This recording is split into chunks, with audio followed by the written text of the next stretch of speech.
warahmatullahi wabarakatuh. Yang terhormat Bapak Ibu dosen penguji uji kinerja dalam jabatan. Perkenalkan, nama saya Ibnu Mujahid Arifin. Saya guru Sejarah Kebudayaan Islam SKI di MI PUI Sarawangi, Kecamatan Lamasuci, Kabupaten Majalengka, Provinsi Jawa Barat. Pada saat ini saya merupakan PPG dalam jabatan batch 2 tahun 2023. Mapel SKI dengan NIM 234 110 408 032 di UIN Saizu Purwokerto. Hari ini Rabu tanggal 29 November tahun 2023. Dalam kesempatan ini saya akan menayangkan video pembelajaran Mapel SKI dengan judul Fathul Mekah. Selamat menyaksikan.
Sebelum kita melanjutkan kepada pelajaran yang pokok, kita akan berdoa terlebih dahulu.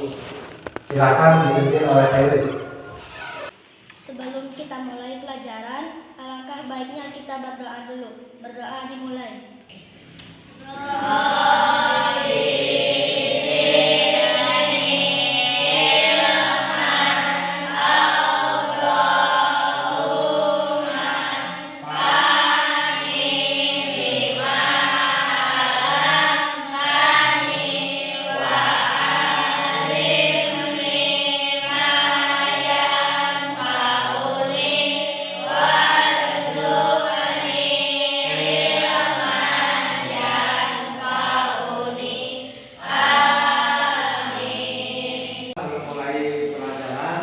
Bapak akan mengabsen terlebih dahulu.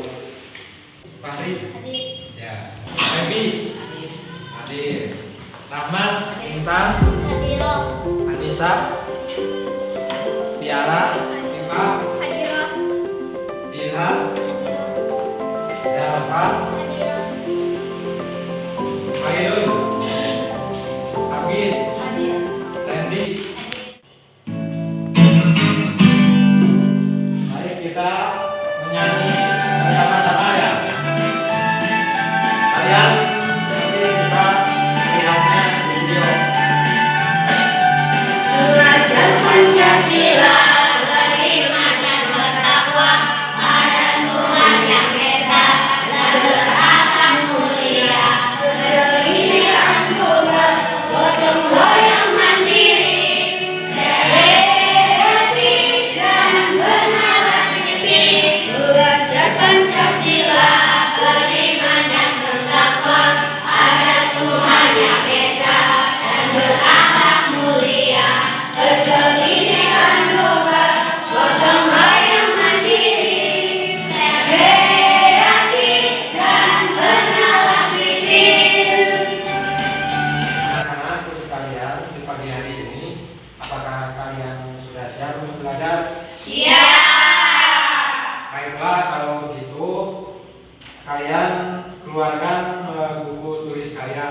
alat-alat untuk belajar.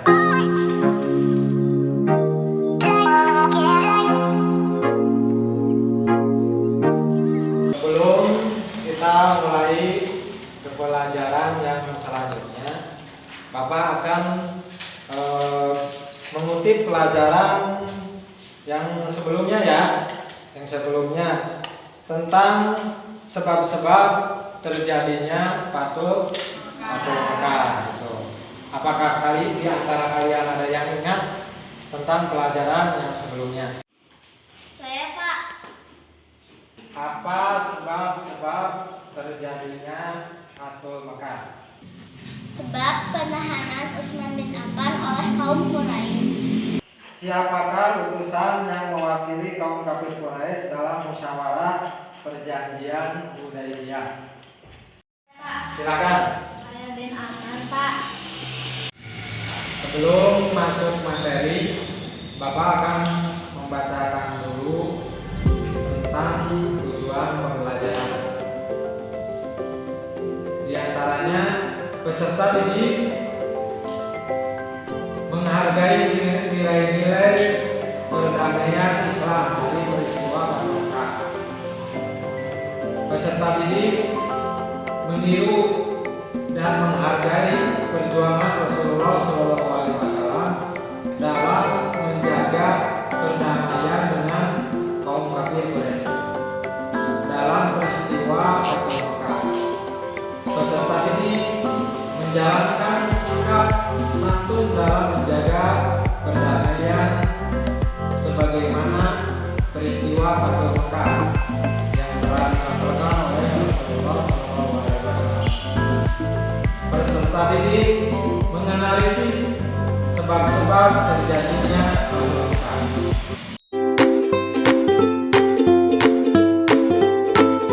Baiklah anak-anakku sekalian, sebelum kalian menonton tentang tayangan video Fathul Makkah, Bapak akan mengutip sedikit tentang Fathul Makkah. Apa itu Fathul Makkah? Yang berasal dari kata fataha yang tahu, yaitu pembukaan. Di sini Fathul Makkah itu diartikan pembukaan, bukan kemenangan. Ya.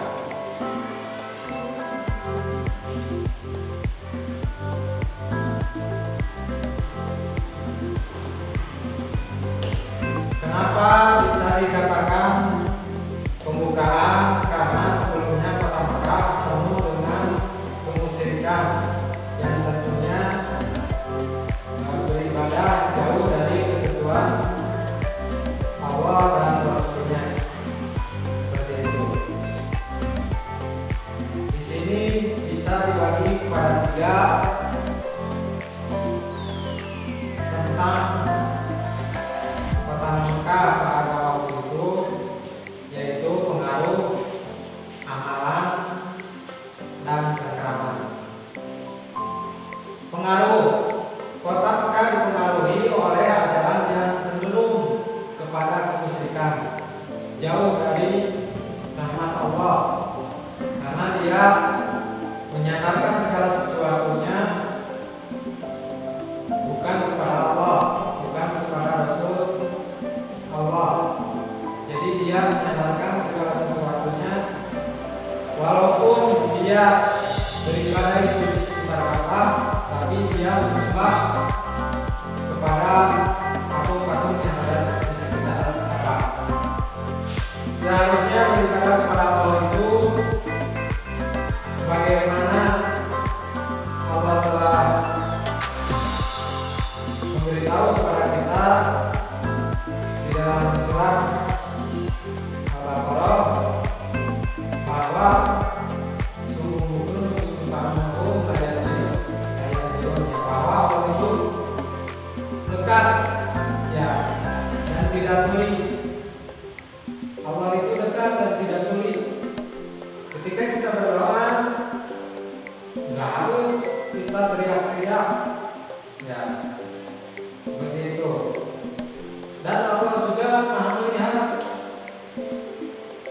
Jadi segala sesuatu ketika kita meminta kepada Allah itu tidak harus memakai perantara, karena Allah memberitahu kepada kita, barang siapa yang menanyakan tentang aku, kata Allah kepada Nabi Muhammad SAW, bilang kepadanya bahwa aku lebih dekat daripada ular nadimu, menandakan bahwa Allah itu ada menyaksikan. Jadi sekali kita berdoa di dalam hati, pasti Allah akan mengabulkannya. Dan doa itu tidak seharusnya pakai bahasa Arab aja atau doa-doa yang sudah ditentukan. Kalau tidak kita tidak tahu tentang hafalan doa tersebut, oleh bahasa kita juga bisa. Jadi jangan ada alasan kenapa saya tidak berdoa, kenapa klien saya tidak berdoa, tidak selalu meminta perlindungan kepada Allah karena saya tidak hafal bacaan doanya, seperti itu. Nah, di situ karena Allah Subhanahu wa taala, barang siapa yang tidak pernah berdoa atau meminta kepada Allah itu bisa dikatakan orangnya sombong. Jadi doa itu nggak harus atau tidak seharusnya pakai doa atau pakai bahasa Arab. Kalau tidak tahu pakai bahasa kita juga itu pasti Allah akan mengamalkan perbuatannya. Terus di sini ada amalan yang ia lakukan jauh dari perintah Allah Subhanahu wa taala. Jadi tadi pengaruh, terus yang kedua amalan. Jadi amalan yang dilakukan pada waktu itu di sekitar Ka'bah, walaupun Ka'bah itu adalah kiblatnya orang Muslim yang dipimpin oleh Allah Subhanahu wa taala untuk melakukan ibadah kita. Tapi pada waktu itu keadaan kota Mekah itu sangatlah kotor, tidak terpuji, karena di sekitar Ka'bah itu banyak berhala-berhala yang disembah oleh orang kafir Quraisy yang ada di Mekah. Terus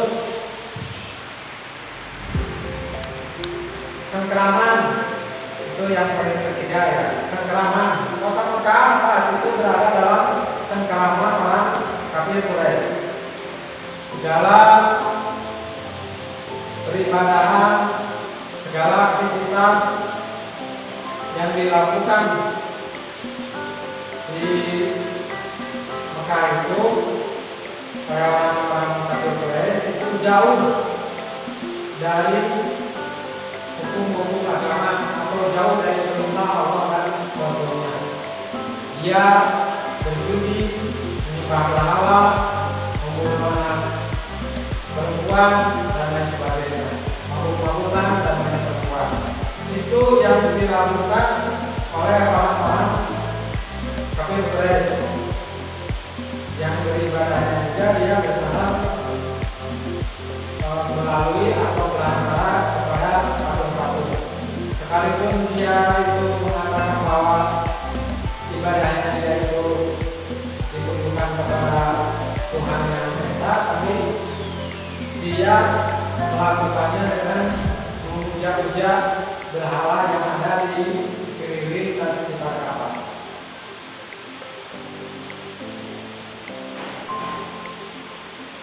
Tentunya sebagaimana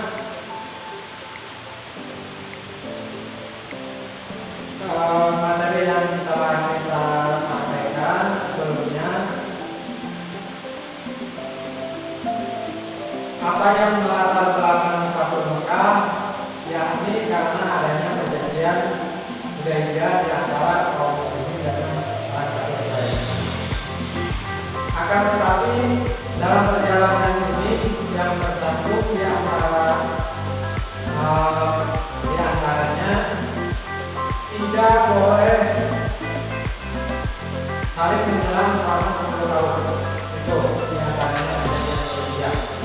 tapi belum lama juga perjanjian itu berjalan, orang kafir Quraisy sudah melanggar perjanjian tentang Hudaybiyah itu, yaitu diawali dengan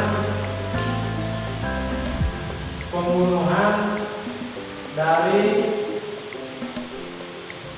orang kafir Quraisy, sehingga Rasulullah SAW mengadakan atau memberikan ultimatum untuk menyerang kota Mekah, yaitu orang kafir Quraisy yang ada di Mekah.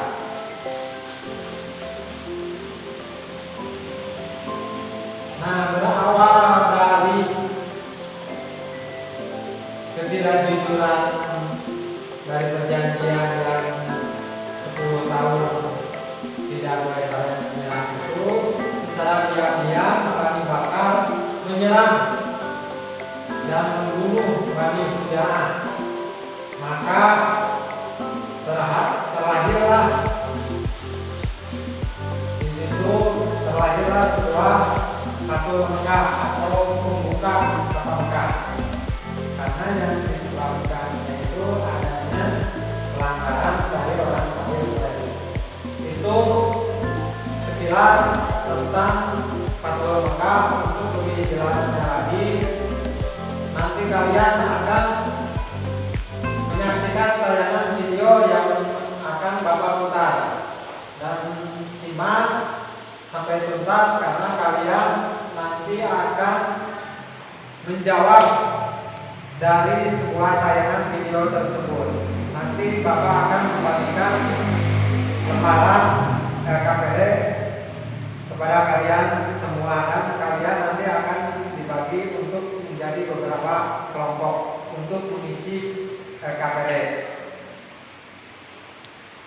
Mungkin sampai di situ dulu, dan nanti kamu akan menyaksikan cuplikan atau tayangan video yang akan Bapak sajikan untuk kalian. Tolong diperhatikan dari awal sampai akhir tentang apa-apa saja yang ada kaitannya dengan materi yang nanti akan kamu jawab, yaitu yang berjudul sebab-sebab terjadinya Fathul Mekah. Bulan Zulqa'dah tahun ke-6 Hijriah, Nabi Muhammad bersama 1.400 sahabatnya bergerak menuju Mekah dalam rangka menjalankan ibadah umrah. Rombongan besar tersebut membawa 70 ekor unta sebagai hewan kurban. Para sahabat Nabi sangat antusias mengikuti perjalanan ke Mekah, terutama kaum muhajirin yang telah lama meninggalkan kota kelahirannya. Namun, perjalanan mereka terhenti di wilayah Hudaybiyah, 22 km arah barat kota Mekah. Di Hudaybiyah, beberapa orang Quraisy bertanya tentang keperluan rombongan Nabi datang ke Mekah. Utusan Nabi Muhammad menjelaskan bahwa kedatangan mereka bukan dalam rangka penyerbuan, tetapi untuk menjalankan ibadah umrah, menyembelih kurban, dan setelah itu kembali ke Madinah. Namun, orang-orang Quraisy tetap bersikeras menolak kedatangan Nabi Muhammad dan para sahabatnya. Melihat penolakan orang-orang Quraisy, Nabi Muhammad mengutus Utsman bin Affan menemui para pemimpin Mekah dan menjelaskan tujuan kedatangan mereka. Utsman bin Affan diperlakukan dengan baik oleh para pemimpin Mekah. Bahkan, para pemimpin Mekah mengizinkan Utsman untuk melakukan tawaf di Ka'bah, tapi tanpa Nabi Muhammad dan para sahabatnya. Oleh karena itu, dilakukan perundingan antara kaum Muslim dan Quraisy Mekah.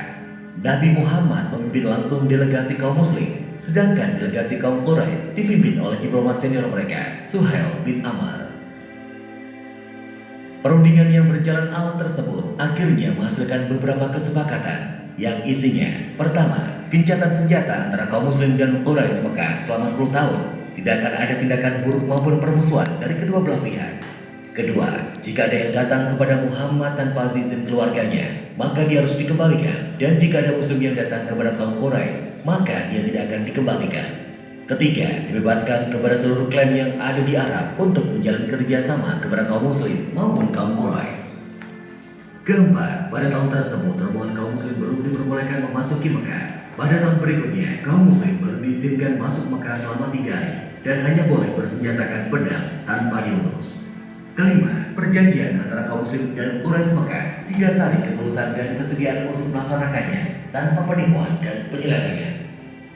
Kesepakatan yang dikenal sebagai perjanjian Hudaybiyah tersebut dibuat rangkap 2, masing-masing untuk kaum muslim dan kaum Quraisy. 20 hari berada di Hudaybiyah, Nabi Muhammad dan para sahabatnya kembali ke Madinah.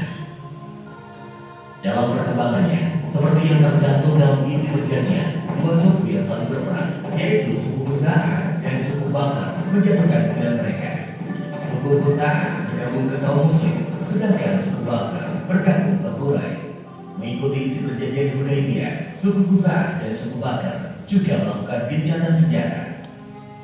Meskipun sepintas perjanjian Hudaybiyah merugikan kaum muslim, namun secara diplomasi, Nabi Muhammad meraih peran politik melalui perjanjian tersebut. Kaum muslim diakui eksistensinya dan Islam diakui sebagai agama resmi di Jazirah Arab. Selain itu, kaum Quraisy Mekah juga mengakui Madinah sebagai sebuah negara.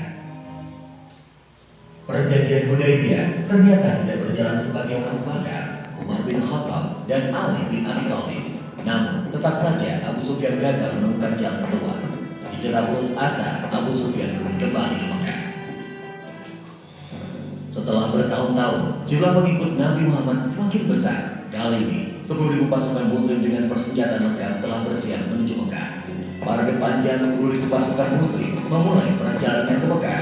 Kali ini, pasukan muslim akan melaksanakan misi yang sangat menentukan, yaitu Fathu Mekah atau pembebasan kota Mekah dari tangan kaum Quraisy. Para pemimpin Mekah sama sekali tidak menduga kekuatan pasukan Nabi Muhammad. Nabi Muhammad membagi 3 pasukannya melewati jalan yang berbeda, sehingga musuh tidak bisa memperkirakan dengan tepat jumlah pasukan muslim. Ketika pasukan muslim memasuki Mekah, kaum Quraisy hanya bisa pasrah karena tidak mungkin melawan kekuatan sebesar itu. Abu Sufyan dan para pemimpin Mekah lainnya menyerah kepada Nabi Muhammad. Setelah menguasai Mekah tanpa pertumpahan darah, Nabi Muhammad mengambil keputusan yang tidak terduga dan tidak sesuai dengan tradisi bangsa Arab, melakukan pertumpahan darah. Hari itu, 17 Ramadan tahun ke-8 Hijriah, Mekah berhasil dibebaskan dari kekuasaan kaum Quraisy Mekah. Saat itu juga, berhala-berhala yang berada di sekitar Ka'bah dihancurkan. Pembebasan kota Mekah menjadi tonggak sejarah, tidak hanya di Jazirah Arab, tetapi juga di seluruh dunia. Nabi Muhammad tampil sebagai pemimpin yang memberikan contoh bagaimana semua menaklukkan pusat kekuasaan musuh tanpa pertumpahan darah, sekaligus tanpa pembalasan dendam. Dalam tradisi Arab, dia yang kalah akan menunggu giliran untuk dieksekusi. Namun, Nabi Muhammad menghapus tradisi tersebut. Dia yang kalah telah diampuni. Anak-anakku sekalian, tadi kalian sudah menyaksikan tayangan video tentang Fathu Mekah. Sebelum dibagi KPD, Bapak akan membagikan dulu menjadi beberapa kelompok ya untuk mengisi KPD.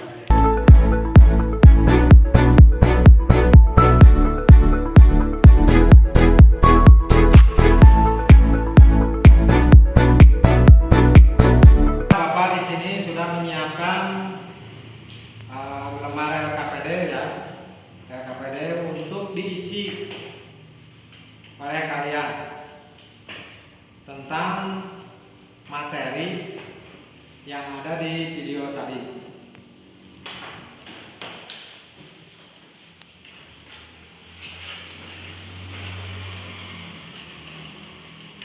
Silakan ini diisi ya.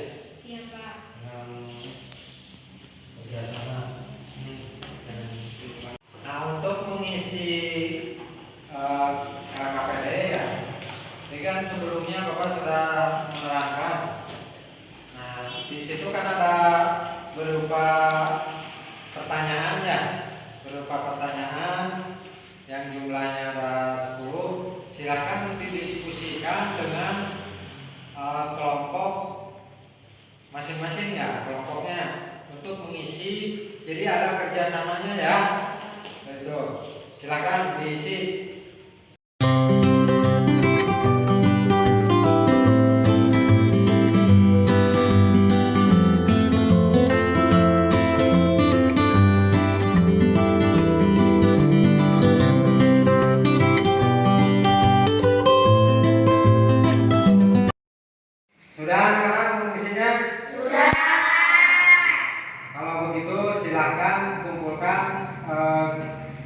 keluar jawabannya ya. KKPD-nya silakan komputer. Ini. Baiklah itu anak-anak, kalian sudah mengisi KKPD-nya dan nanti dipersilakan tiap kelompok masing-masing untuk menyimpulkan nanti ya dan mempresentasikan hasil kerja kelompok kalian ya. Kami dari kelompok 2 akan membacakan hasil diskusi kami. Fathul Makkah artinya terbukanya kota Makkah atau penaklukan kota Makkah. Peristiwa Fathul Makkah antara lain karena kaum kafir Quraisy telah melanggar salah satu isi perjanjian Hudaybiyah. Mereka bergabung dengan Bani Bakar menyerang Bani Khuza'ah yang memeluk Islam. Satu akan membacakan hasil diskusi kami. Rasulullah Shallallahu Alaihi Wasallam memberi contoh teladan kepada umatnya agar tidak menyimpan dendam. Walaupun dahulu kaum Quraisy menghina-niaya, mencaci maki, dan bahkan akan membunuhnya, Rasulullah Shallallahu Alaihi Wasallam memaafkan mereka. Dengan Fathul Makkah, cahaya Islam semakin memancar di kota Makkah.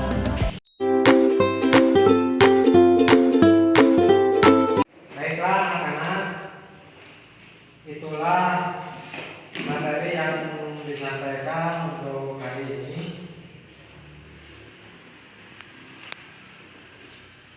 Terjadinya Fathul Makkah itu karena ada sebab-sebab terjadinya Fathul Makkah itu, seperti itu.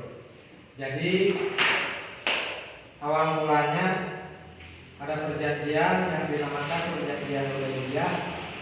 Karena orang kafir Quraisy melanggar perjanjian tersebut, maka Rasulullah SAW mengambil tindakan untuk memerangi kota Mekah, yaitu yang diisi oleh kaum kafir Quraisy.